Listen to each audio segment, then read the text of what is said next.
ನಾನಾರು ಕಶ್ಯಪ ಬ್ರಹ್ಮನ ಮಗ, ದಿತಿಗರ್ಭ ಸಂಜಾತ, ಚತುರ್ಮುಖ ಬ್ರಹ್ಮನ ಮೊಮ್ಮಗ. ವಿಧಾತನಿಂದ ವಿಧಿ ಬರಹವನ್ನೇ ಬದಲಾಯಿಸಿ ಮರಣವನ್ನೇ ಮೆಟ್ಟಿ ನಿಂತ ಮಹಾವೀರ. ಅದಿತಿಯ ಮಕ್ಕಳ ಅಟ್ಟಹಾಸವನ್ನು ಸುಟ್ಟು ಆದಿತ್ಯರ ಅಟ್ಟಹಾಸವನ್ನು ಮಟ್ಟ ಹಾಕಿದ ಸಾಹಸಿ. ಅತಳ ಬಿತಳ ಸುತಳ ರಸಾತಳ ತಳಾತಳ ಮಹಾತಳ ಪಾತಾಳಗಳನ್ನು ಪಾದದಡಿಯಲ್ಲಿ ತುಳಿದಿಟ್ಟ ಪರಾಕ್ರಮಶಾಲಿ. ಅಡಿಯಿಟ್ಟರೆ ಬೆರೆಯುವುದು ಭೂಮಿ, ತಲೆ ಎತ್ತಲು ಬೆಚ್ಚುವುದು ಭಾನು, ಕೈ ಎತ್ತಲು ನಡುಗುವುದು ಸೃಷ್ಟಿ. ಚತುರ್ಮುಖನ ಸೃಷ್ಟಿಯೇ ನನ್ನ ಆಜ್ಞೆಯನ್ನು ಪಾಲಿಸುತ್ತಿರುವಾಗ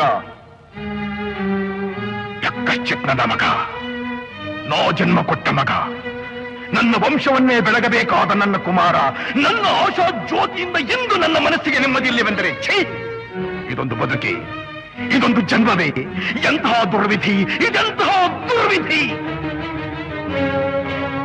ನಾನೇ ಸರ್ವಶಕ್ತನೆಂದುಕೊಂಡರೆ ಅದಾವ ಶಕ್ತಿ ನನ್ನ ಎದುರಾಗಿ ನಿಂತು ಕಾಡುತ್ತಿದೆ. ಅದಾವ ಶಕ್ತಿ ಪುತ್ರನನ್ನೇ ಶತ್ರುವನ್ನಾಗಿ ಮಾಡಿದೆ. ಅದಾವ ಶಕ್ತಿ ಅವನಿಗೆ ನನ್ನನ್ನು ಎದುರಿಸುವ ಧೈರ್ಯ ತುಂಬಿದೆ. ಅದಾವ ಶಕ್ತಿ ಅವನಿಗೆ ಸಾವು ಬರದಂತೆ ತಡೆದಿದೆ. ಅದಾವ ಶಕ್ತಿ ನನ್ನ ಮುಖಭಂಗ ಮಾಡಿ ತಲೆ ತಗ್ಗಿಸುವಂತೆ ಮಾಡಿದೆ.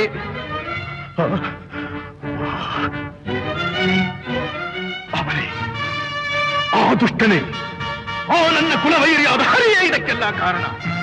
ಎನವೆಲವೋ ಹರಿ, ಕಪಟಿ, ವಂಚಕಿ, ನನ್ನ ಮಗನ ಹೃದಯಾಂತರಾಳವನ್ನು ಹೊಕ್ಕು ಅವನ ತಲೆಯನ್ನು ಕೆಡಿಸಿ ಮನ ಬಂದಂತೆ ಆಡಿಸುತ್ತಿರುವೆಯಾ?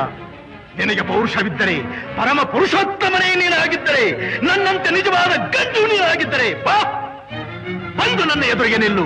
ನಿನ್ನ ಉದರವನ್ನು ಬಗೆದು ನಿನ್ನ ಕೆರಳುಗಳನ್ನು ಮಾಲೆ ಹಾಕಿಕೊಂಡಿದ್ದರೆ ನಾನು ಹಿರಣ್ಯಕಶಿಪುವೇ ಅಲ್ಲ, ನಾನು ಹಿರಣ್ಯಕಶಿಪುವೇ ಅಲ್ಲ, ನಾನು ಹಿರಣ್ಯಕಶಿಪುವೇ ಅಲ್ಲ.